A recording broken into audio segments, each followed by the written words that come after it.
Rock and roll Chicago, rock and roll Chicago, my hometown. Well, I was born in the city, gonna rock the city, Chicago. Chicago rock and rollers are the best here around. Hey, this is Paul Martin and Ray the Roadie for the Rock and Roll Chicago podcast. How you doing today, Ray? I'm doing well, Paul. I don't think you've been real kind to me lately. I don't know. I've just been getting some weird feelings that you haven't been that kind to me. Well, I have to be cruel to be kind. I suppose you do. Wait, what song, who's that by? That song is by The Kind? No, it's not. No, Cruel to be Kind. I don't know. Cruel to be kind in the right places or whatever. Yeah. Yeah, you can get this album next week on KTEL. Yeah. God, now I'm going to have to see who wrote that song. Yeah, it's Nick Lowe. Oh, yeah, Nick Lowe. Yeah, he's from Chicago. Yeah, I don't think so. Not. Nah. Oh, well. How do we get off on this tangent anyway? I don't know. So what do we got up this week? Who do we got coming up? We have The Kind, oddly enough. The Kind. Oh, my God. You're Frank kidding. Capek from The Kind. Wow, I just said that, too. That's strange. I mean, I must have psychic powers. Yeah, I think you do. I think so. Well, why don't we take a listen and hear what Frank has to say? Let's do that right now. Thanks. All right. Hey, this is Paul Martin And Ray the Roadie. with the Rock and Roll Chicago podcast. Joining us this week is Frank Capek of Chicago's very own The Kind. How's it going, Frank? Pretty good, guys. How about you guys? Great. Good to see you. Thank you. Good to be here, guys. How you been? I hear you a little hip work done recently. Just got a hip replacement. It's been 8 weeks. Going to therapy. Everything's great. Excellent. I'm so happy. No pain. Everything's good. Yeah, I'm right there with you. All you would know, you've got both of yours done. And I'll probably be the next guy, so hopefully not. But it works. That stuff works, man. So tell us a little bit about The Kind and how the band gets started. Okay. And where it evolved from. Okay. I think it was... The Kind was together when I heard about them. I think it was early 79, I think, or late 78. I can't quite remember. There was a contest, a KQX contest, songwriting contest or band thing, and they won it.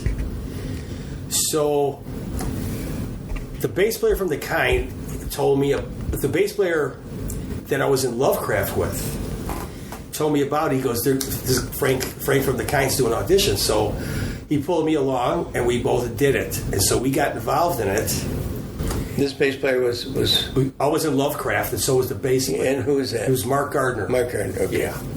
So we ended up doing the audition. We got in, and I found out they had won the KQX it's a hometown album, I think. Yes, it was that. Album. They had a couple songs on the record or something like that. So we get involved, and then we look for a drummer, and we end up getting Frank Saberno.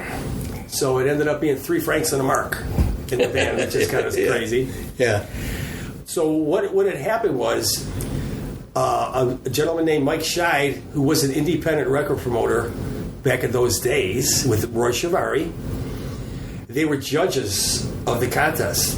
So Mike Scheid really liked Frank and his songwriting, blah blah blah. Now Frank, and that's how Frank Jelinek was a main guy, who's a singer, and he wrote the music, and he submitted the music to WKQX, right? I think so. Okay. So I mean, eventually we were all kind of writing with him, but he was the main guy, right? So Mike Scheid took a liking to Frank and wanted to manage him. So when me and Mark got in it, Mike Scheid was the manager. I see. And he had a lot of ins to the radio stations, blah, blah, blah. So we found the drummer, got it together, and started playing. And we would try to get a record deal. And nothing was happening. Right. So we kept doing it, and then we decided, well, if we can't get a record deal, let's start our own record company. So we started 360 Records. Mike Scheid helped us with it. Which a lot of bands did at that time. They weren't quite doing it yet. Oh, okay. We were like, The pioneers. One of the earlier times of doing that. So we started our own record company. We got our own signing. So then through Mike's connections, we were allowed to get on the radio. A lot of XRT, The Loop, and other stations. But, if you're on, you have to get some kind of response to the record. Otherwise, you can't stay on it. Right. So out of luck, we were able to stay on it. So we decided to put our own record out, and we did. And we got, from the first day, I remember we were playing clubs, making $300 for the whole band. So the record comes out on a Monday. By Friday, we were making $2,000. It was like a line out the door. So we were saying we don't want a fee, we want the door, and they all fell for it. Right. Until they realized how much we're making, then they stopped it. Right. So things were rolling well. We charted on LS. We got up to like 14, and we were able to do a ton of concerts. We opened up. We opened up for Duran Duran at the Rosemont 2 nights, sold out. Nice. That was exciting, man. Holy cow! It's pretty heavy. Yeah. Mm-hmm. Then we played with ZZ Top at Poplar Creek. Oh, very cool. Played with Robert Palmer. Mm-hmm. Nice. A lot of gigs with the Romantics, Off Broadway, Cheap Trick. So we were able to get in this thing, and everything was going great. We were financing our own record. So at one point we decided to do the second record. And in the meantime, from the first to the second record, all the politics changed on the radio. So it was very hard to get our songs on the radio after we finally did the record because there was a big delay. Mm-hmm. And when we got it finished, we were really having a rough time getting airplay. And we were still playing. And we just played it out to a point where it already had peaked, it seemed like. And this was, over a couple years. Mm-hmm. And so the band eventually broke up, but we never even called each other. We knew it instinctively. The other thing about that band was, I had lived in L.A. I was in a band called Lovecraft. We had a record. When that thing fell apart, we did a tour with the Iowa Players, KC, the Sunshine Band, all that stuff. And then once that fell apart, we came back to Chicago, me and Mike Tegza, and we put another version of that band together. That's when Mark Gardner got in the band. We did a different version of it. We did gigs around. Actually, before that, we had another version, and we went all over the country. This was the late 70s. Right? This is the 70s, right? From 76 all the way to like 78. Okay. Because we got the record deal in 75. I lived in L.A. for a year until 76. So when that version of the band broke up, that's when we got the guys from Chicago, and we got Mark Gardner, and we gave it a run for a few months, 6 months, whatever it was, and that thing folded. And that's what Mark had found out about Frank Jellick from The Kind looking for musicians. Right. So that's how the thing came together. And I have to say, I never been in a band with a bunch of easygoing guys in my life. I was like whacked out from all these years on the road. Like you could say that black shirt, you couldn't go, that's black shirt. I'm going to go, I don't trust you, man. It might not be. That's how whacked I was. I was like, so these guys were so common sense people, easygoing. So The Kind was a pleasure to be with. Mm-hmm. Those we never got in an argument. Right. And all the years we played, it brought me back down to planet Earth. Right. It was so cool for me, personally. And we got to play all these gigs. I trust, of all the people in the business, now Mike Scheid, who was our manager, he went to Sony. He was their top exec. He had the whole Midwest. So he got East Coast, West Coast, and the Midwest. And Mike Scheid gets your record on the radio for years. He worked Capitol, he worked for Warner Brothers. He's got the Midwest down. So he ended up going to Sony. He was their main guy for the whole Midwest. And he retired last year only to be rehired because they were paying too much money. So he's still got Bieber. He's got Springsteen. He's got the Stones. Wow. He's got Nelly Furtado. And, of course, he's got to get his daughter Bieber tickets or he's dead. But I've never met a guy trusted in the business except him. I mean, the guy, I love the guy. To this day, he was so good to the band The Kind. So and, he really gave us a shot. Mm-hmm. But you had to have credibility right. to get people that liked it So we would cross our fingers, and it worked. So it helped when we had all our friends calling in. Did you just perform around the Midwest, or did you guys go national? I thought you went national. We never went national, believe it or not, but we did. We played the college circuit out of state. Okay. So we did tons of colleges. Right. It was a great time, man. And we did a lot of concerts, man. We played with just a ton of bands from that era. I'm kind of remember all of them. We played with Ian Hunter, the Romantics a ton of times. We did Survivor gigs. We did gigs with the Go-Go's, Loverboy. Yeah. Mm-hmm. So a lot of gigs, man. Now, Never went national. How long did the kind last then? So let's see. We started in 79. And it probably took a year plus to get any kind of record. So it was somewhere in 80, close to 81, put out the record. Then the next year we put out the first one, the kind. The kind. Yeah. They both said the kind. One was blue, one was red. Well, the other one was called Pain and Pleasure. Oh, Pain and Pleasure, right. The second album, right? Shell Shock, man. Shell Shock and all that coffee. So, yeah. So I think it was 80, close to 81, the first record, and then it was late 82, the second one. And we played it out probably till 84, possibly even a little later. I could be wrong with the dates. It could be 81 we started with the record, and then late 82, 83 with the second record. And I know by 85 we just slowly disbanded. Yeah. But we never had an argument. The guys were cool. The most easygoing band I've ever been with. Mm-hmm. Yeah, I remember you guys coming out to a Noodle show at PG Flaherty's. Okay. And getting up and doing a song with us or something. So we didn't start until 84. Okay. April of 84. So we're still around. Yeah, we made it to 85. 85, yeah. It might have been early 85 or somewhere late 84 or something like that. So I could be off on the first record. It's like, I never thought about it too much. But it was a great time. And I was able to play with these bigger bands. And it was such a rush, man. Sure. I always got in that, And I tell you this. You've seen that thing where Elvis Presley gets off a big show and they go, Elvis has left the building. Yeah. And I'm walking on the stage. I'll tell you a story about the Rosemont with Duran Duran.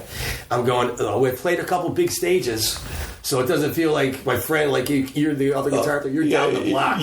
I got my monitors fixed finally. And the first few, those type of gigs, it was really weird. Oh, yeah. So we're walking, they go like this, so it's sold out, So we hear all these people clapping, they're going, let's go. And I'm going, oh my God, I know what Elvis felt like coming up to that stage, man. I mean, it was such a rush, it blew my mind. Yeah. So we're walking up to the stage and people are going nuts. And I'm thinking, I hope they don't think we're Duran Duran. We're the opening band, So as we walk up on stage, my guitar roadie's standing there, and he's a big dude with my guitars. His nose is broken, and he's gushing blood. So this is what happened. Now, here's my theory. I don't want to get too politically incorrect, but I have a good friend of mine that lived in London, and I was able... His name is Joe Jammer. Yeah. Mm-hmm. Joe Jammer was worked with Zeppelin. He worked with everybody. Through my friend Joe, I met all these British bands, and I hung out with them, as well as the road crews. And I want to explain something about British road crews. They're rough on Americans. So we had previously been set up. Everything was cool with everybody. Right before we came on stage, the road manager of Duran Duran decides he's like in a bad mood. So he goes to my guitar guy, who's got both of my guitars. This is 5 minutes before we're walking on. He's going, get your shit out of here right now. And my guy, who's huge, goes, what? He goes, I said, get your effing shit out of here now. Get out of. He goes, what do you mean? So he grabs my guitar guy and headbutts him and breaks his nose. No. So, as we go up on stage, he goes like this. We'll get him. So, should I continue? Yeah, sure. You want to hear the rest of the story? Okay, yeah. Definitely. I was so ticked off because in other words, he didn't retaliate because for the benefit of the show. Sure. What a trooper. Sure. So, we played the show. Everything went great. And after the show, with the road crew, we went gunning for this guy. So word must have got out because we busted into their room in the back, and those guys took off. But I was so ticked off that he busted his nose like for nothing. Oh, yeah. And my guy didn't even retaliate. He's a big hockey player, and he could have killed him. But anyways, the moral of the story is beware of these, sometimes these road crews from other countries can be pretty condescending on other musicians. Well, at least back then, anyway. But you know how opening acts are. They're the brunt. You know? That's right. So, everything worked out pretty better. Get a couple square feet out in front of the stage, Yeah. So everything worked out fine. I think, so the second night we played, this is interesting for me. I'm not really a singer, but I sang one song in the set. So in the second night, I remember it's like, oh my God, it's another Rush, and they always say just, look over their heads, right. deal. Mm-hmm. So I have to sing a song, and as I went to sing the song, I hit the mic, and it like this explosion. I saw a blue flash. It numbed my face. So to this, you got shocked? I got shocked so bad. I ended up doing it. Did it knock you down? What? Did it knock you down? It didn't knock me down, but my head was numb. My whole face.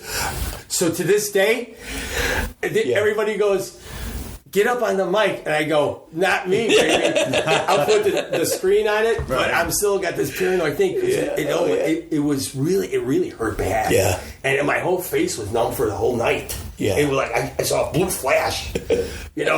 So I got this kind of like a phobia of getting too close to the microphone. You won't forget that. But the whole experience was great. I remember the night we did the Rosemont. It was a Grammy night. So they wanted for the news. They wanted the opening band to pull up. So they go, who's got the worst car in the band? I go, me. I got a piece of junk. So Frank Capek wants to be in the film too. So we both go, and they go, pull up, take your car, back it off. They're going to be, and they're doing the story of the opening act. So they show the Duran Duran's tour bus, and they go, now this is the opening act. I pull up with my piece of junk, and we wave, as we're going in. They're doing the story about the difference in class, Yeah. And then after you're done playing, you go home and go to bed as opposed to whatever. Right. So it was a great experience, though. Well, that's the way things used to be. I mean, you used to have local bands opening up for big name acts all the time. Now they all tour. If there's even an opening act, they tour together. And it's a double bill or something. Yeah. No, it was totally. I loved it. It was like, wow, I get to see this stuff, man. Right. And it was a good time. We met a lot of great players, a lot of action going on. We did the kind of thing. They had the Loop Fest. Right. Used to be an amphitheater. Right. Sure. So we're playing on the show with the Go-Go's and Loverboy, Survivor, other bands. And I knew who the Go-Go's were. So we're standing in the line to get the food in the back, And I could tell it's the Go-Go's, And the drummer's a really good drummer. So the drummer's in back of me, and she goes, do you know who's playing here today? And I go, well, Loverboy's playing, And I go, and you know what? There's a girl band called the Go-Go's playing. She's in the Go. I know it's her though, and she goes, "Are they any good?" I go, "They're good, but the drummer's really good." And she went like this, But they were cool. I mean, it was like so. You had a lot of those fests going on and things like that. Right. Played Poplar Creek with ZZ Top. Talk about cool guys. ZZ Tops are awesome. Really. Now you want to hear that story? Sure. So. We're playing at Poplar Creek, and now I have a few big dates. We did Duran Duran. So you got a few under your belt, right? Right. Now I'm ready for Poplar Creek. Finally, I'm ready to kick it. I'm in the back warming up. I'm feeling good. ZZ Top people are beautiful. Yeah. So it's time to go. And I even got the one guitar with me that's already tuned, So we're walking up to the stage, and I think it was Lynn Bramer, or he was the XRT, starting to announce it. And as we're walking onto the stage, this is going to blow your mind.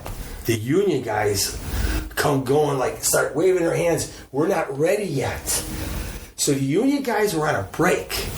They screwed up the times. We're supposed. Listen to this. Listen, you got to hear this story. We're going to play this big show, and I'm ready to do this thing. They say. No, they go, we don't have the stuff, so we tell the XRT DJ, Lynn Bramer, just keep talking.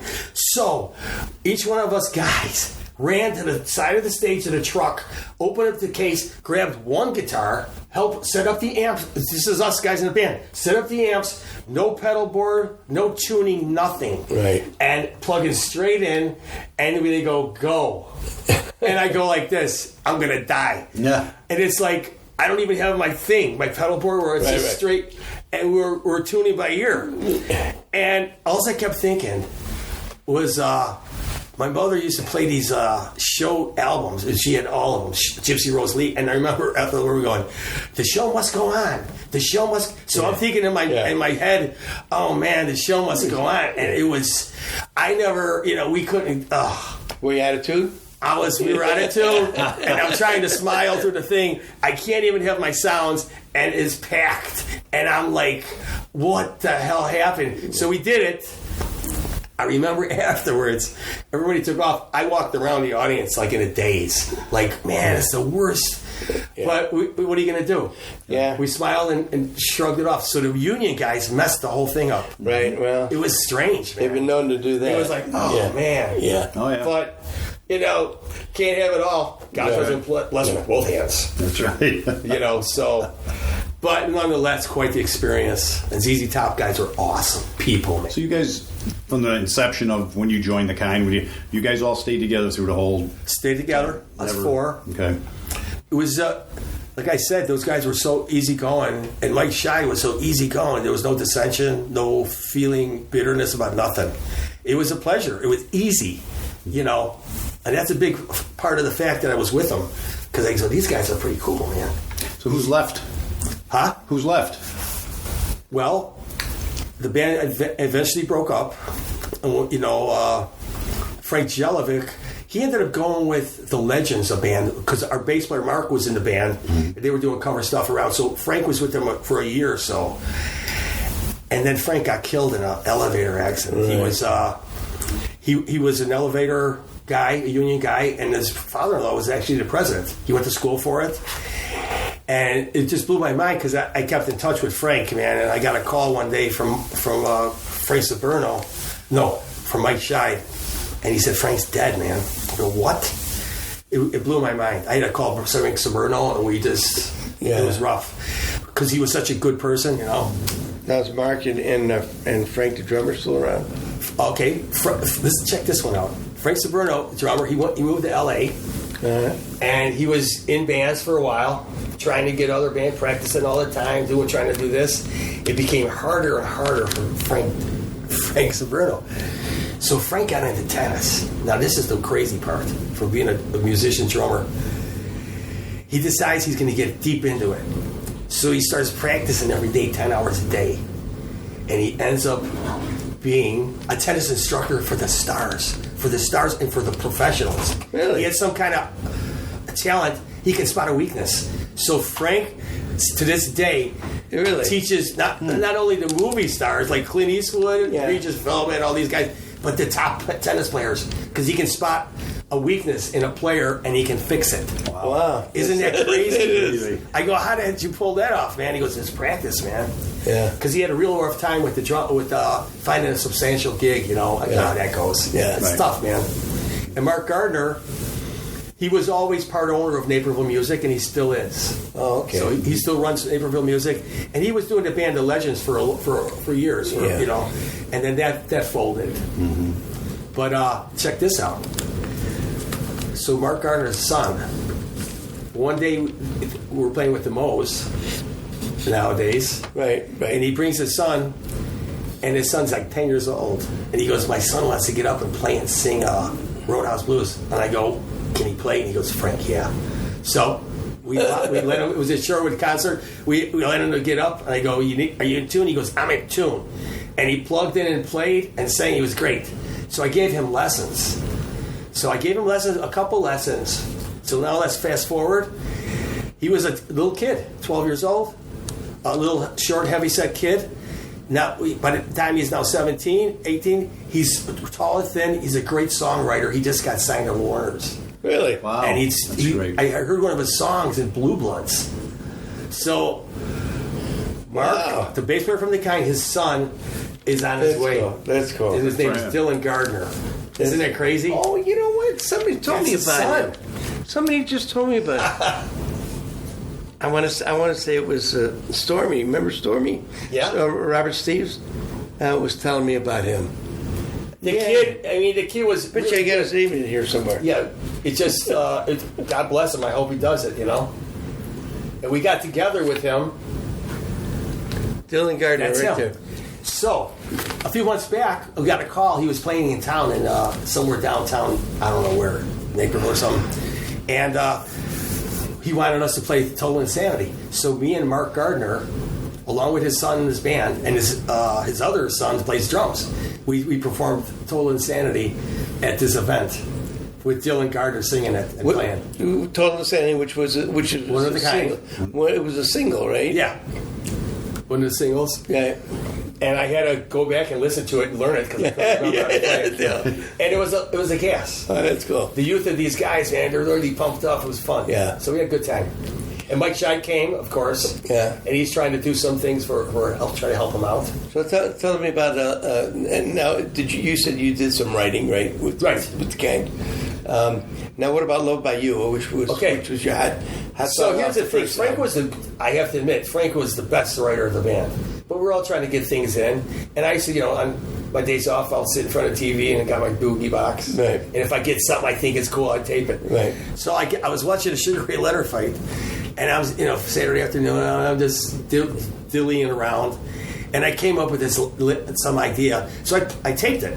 And I made up words on the spot, So, forgot about it. So we go to a kind rehearsal. And I brought the tape. And so after the rehearsal, Mark goes, "Can I borrow the tape?" I go, "Take the tape."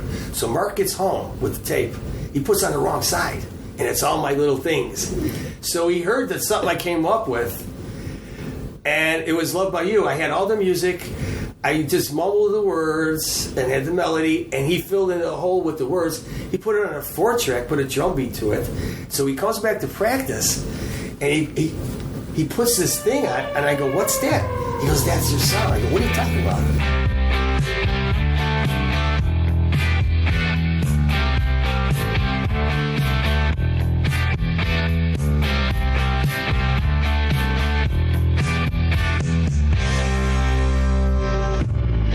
I don't wanna spend a day without you, I know. I don't wanna give it up, I don't wanna go. It's not very hard. It's not very hard. Love by you.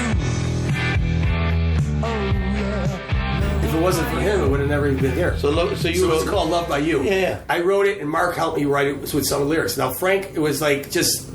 And then Frank sang it. Right. So it was just by luck. One of my one song, and they used that for the single. Right. And it was just a trip. I would have never even looked at it or finished it. Mm-hmm. But it was just one of those things. So.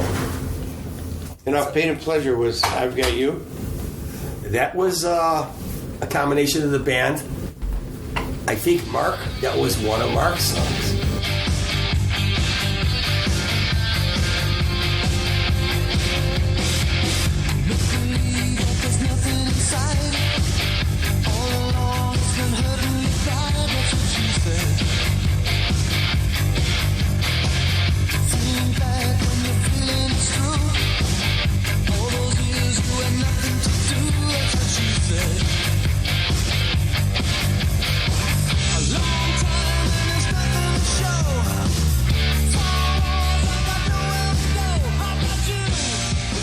So we ended up, I think that was partly Mark's song, and we helped to finish it, or possibly something like that. But most of the time, Frank's songs were all Frank's, and Frank can write, man. Yeah. I mean, it just was one of those things. Just one of those things. Now, what would you compare to? I mean, you've been compared. The sound has been compared to Off Broadway and to stuff like that. I mean, it's hard to say. But, during those times, it was funny because when I got in the kind, I had played a way different stuff. I never played like the new wave stuff or pop stuff. So I was just trying to figure out what I could play on this stuff because I felt like I don't know how to really do this. There's more power pop. Right, that stuff, right. whatever they say it is, that's what it is. But you got all the influences, you know. Sure. And I loved Off Broadway, and pre Off Broadway, the Thumbs. Sure. I knew those guys, Right. and they actually wanted me in Pez Band years back. Oh, okay. And I decided to go with Lovecraft. So I knew Cliff from years, and Mimi and all those guys way back, Mike Gorman. Yeah, it was just so. I mean, we took influences from everybody. Do you think that the music has stood the test of time? Well, like Neil Sean, anything he records, he doesn't listen to afterwards. Yeah. I'm the same type of guy. Yeah. I'm not a good judge of that stuff, but yeah, I'll tell you what happened though. There's a group called the Numero Group. I got a call a couple years ago, and he goes, "Are you from the Kind?" I go, "Yeah, I'm from the Kind." He goes, we're searching down some of the writers, so they wanted to re-release on a compilation disc. Oh, really?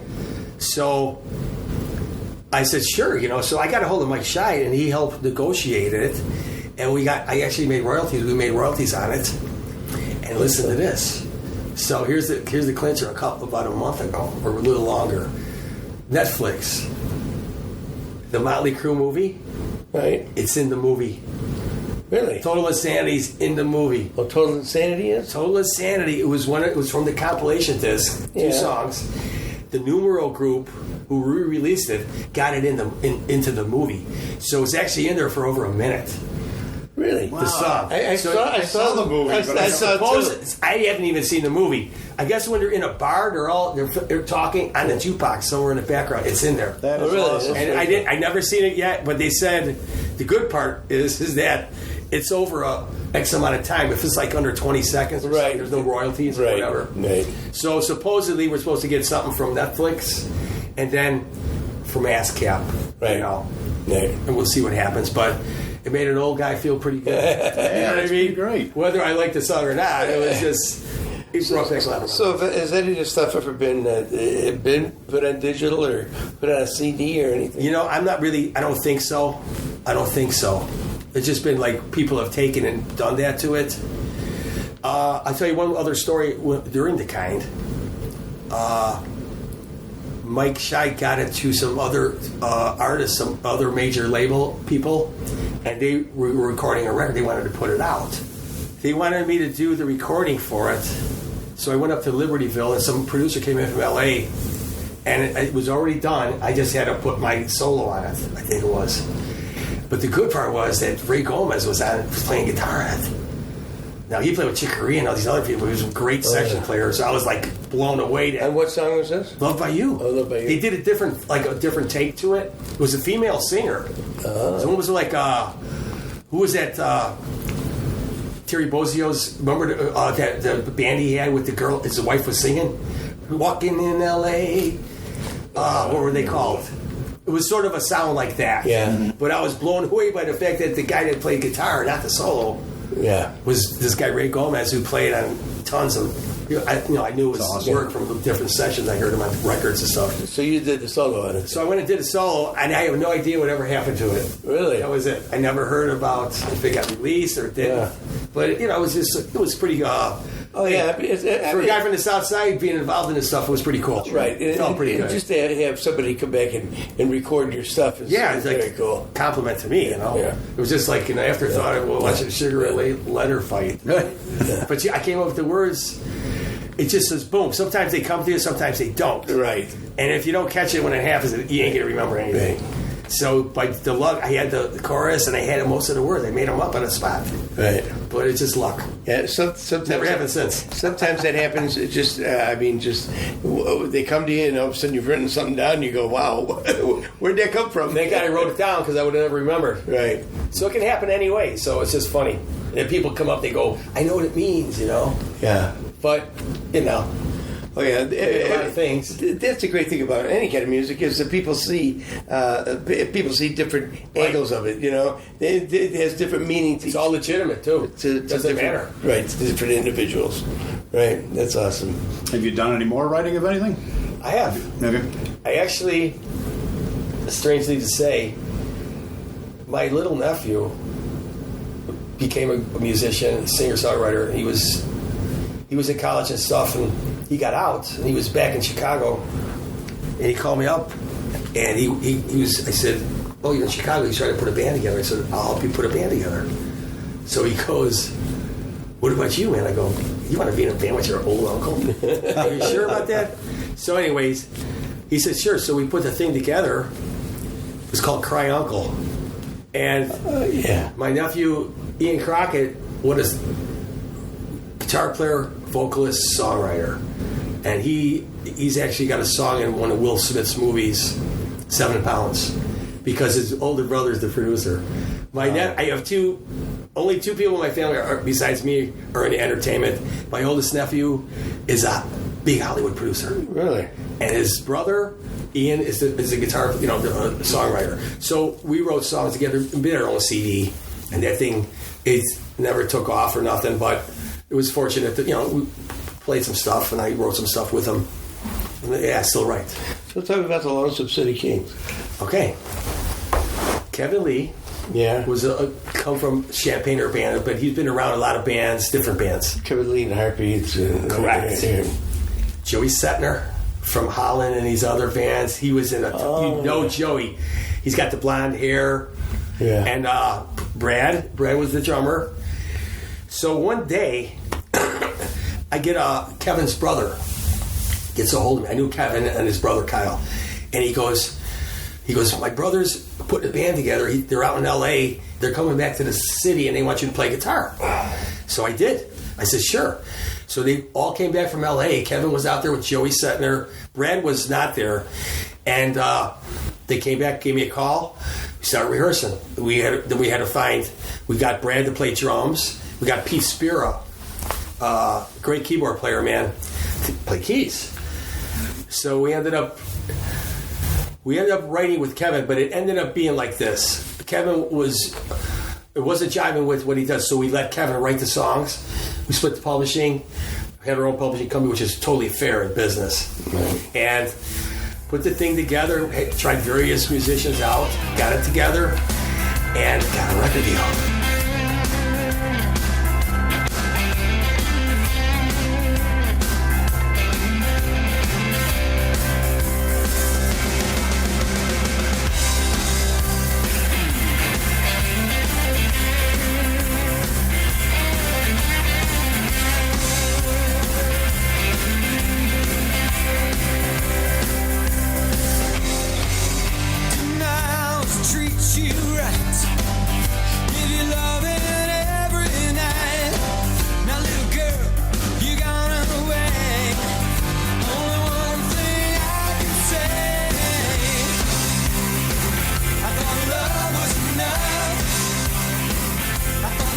We got Don Dixon to produce it.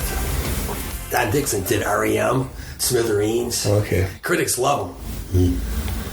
So he comes to check the band out. And we're a mainstream Midwest rock band. And the producer's got a red sock and a green sock. And I'm going, we're not that type of band. I hope he doesn't try to change us. So, because critics love this guy, he's quirky, but we're not that type. So I'm hip to the fact. You're more straightforward, right? What? You're more straightforward. Right. So if you're taking the gig, bro, don't be trying to switch us and change things. So we signed with them, and I'm going, oh boy. Great artists, everything, right. But I'm just wondering, oh boy. So we ended up going down to North Carolina to record. We got a budget and everything, and also ends up Frankie Sullivan got us our manager, John Barrick, REO's manager and Survivors. Okay. And through Frankie, he was our manager. Right. No contracts, handshake, beautiful person. So we ended up going down to Georgia to record. Here's what Frankie Sullivan goes: all right, you guys, don't come back with a country western record. So we come back. Things went somewhere in the middle of it went sour. The vibes were weird. In other words, let's put it this way. He goes, well, let's get drum sounds. So, he's going snare drum sounds. So we come in the studio to listen. And he goes, what do you think? And I look at Kevin and I go, I don't like the sound, And he goes, isn't it kind of thin? And that was it. He goes, tell these guys I'll be out there when they want to make a record. And it became this thing. So we come back and to Frankie, and he goes, you guys made a country western record. So 120,000 into it. Yeah. So now we got to fix it. So Frankie, God bless his soul, he got Frank Filippetti from New York. Right. Great. What can I tell you? Another Frank. Yeah. It's Frank. So Frank Filippetti, we went up to World Recorders and did another X amount of weeks to salvage this thing. We did 5 songs from scratch. The rest we remix and stuff. Right. And put it out. And now we got tours. So we toured with REO like 5 times, man. Oh, really? And they were awesome. Yeah. They got junk tape, like this line. It's the perimeter, so we get up, they go, okay, all you band guys. It's the road manager from REO. All you band guys, you see this line here? I said, did you see that line? See that tape? It's the line of death. It's the effing line of death. You step 1 foot over that line, and you are out of here. And he looks at us and winks. We can go anywhere. But you got to dig that. Yeah. That's cool. They were so cool with us, man. Wow. But the good part is Frankie Sullivan, through Frankie, he had help us negotiate a publishing advance, which is you don't have to give back. So we split it. So I was able to make that like $10,000 and put down payment on the house. Oh, that's very cool. So I got the house out of the deal. Yeah. Induced down payment. Yeah. And it was a good experience too. We did some big shows, man. Oh yeah. It was another one. REO guys are great. Easy going guys. So now they have a big tour bus, and we're in our own cars. Driving around in your car. We're following to the next gig, doubling up and everything. Yeah. But it was well worth it. It was a lot of fun. So now you're playing with the Moes. 5 guys named Mo. Yeah. How long have you been with the Moes? It's been a while. Yeah, it is. So like 13 years. Yeah, I was going to say it's been over 10. I suppose. Yeah, at least they work all the time. Man. We did that gig together. Remember we did those last couple of things you played with that Southside Legends of Rock thing. Right. That's very cool. The Doodles, the Moes, and M&R Rush, right. Which you doubled up, you son of a gun. Yeah, I double dipped that day. Hey man, good for Paul. Now you're back. Now you're back playing, right? I'm back playing. All right, because I know you missed a few. Right.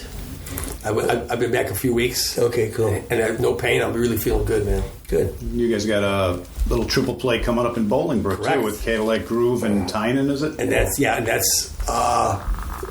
what do you Cadillac Groove and Strung Out. Strung Out. Tailgaters? The Tailgaters. Yeah. Right? So that's August 9th. Yeah. That should be fun. It should be a good one. Well, I want to tell everybody that they can still find some kind music, the kind on YouTube. I know that. Sure. And what about Lonesome City Kings? Can we find some of that? I went on YouTube, punched something in, and it came up. Some stuff came up. So there you go. You can find it. Yeah, I don't think as far as the kind goes, nothing was. Different people wanted to put it out in digital, but it never really was. Except people do it themselves, So there was never a re-release or anything like that. But you're not on Facebook, or you are on Facebook? I'm not, believe it or not. Oh, okay. I don't know why. Maybe soon. Maybe soon, man. Coming soon. Yes. Yeah.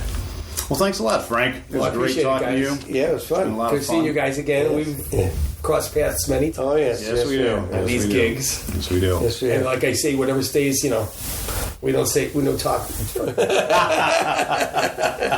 I think I got to shut this down now. So nobody gets hurt, That's Always a pleasure. You guys. Names have been changed to protect the innocent. Correct. And we are innocent. So That's it. All right. Thanks a lot. Thanks. You're welcome. But Frankie loves to tell a story, doesn't he? He sure does, man. He sure had a great time back in the day with those guys. Yes, he did. Yes, he did. He sounds like you're a fun band and all easy to get along with too. That's a great part. He said that when they were together, everything just gelled. Everything was wonderful. You don't find that, especially nowadays in groups. No, you sure don't. No. It's like a marriage, I guess. Oh, for sure. That's what they say anyway. Yeah, it's a give and take. I don't know who they are, but they say that. They do. They have all said that, and we believe them. That's right. So we got anything going on for next week? As a matter of fact, we do. We have We have Hartsfield coming up. Oh, Hartsfield, yeah. Dr. Scott Bodshire and a couple of the guys from Hartsfield coming up next week. So be sure to stay tuned for that.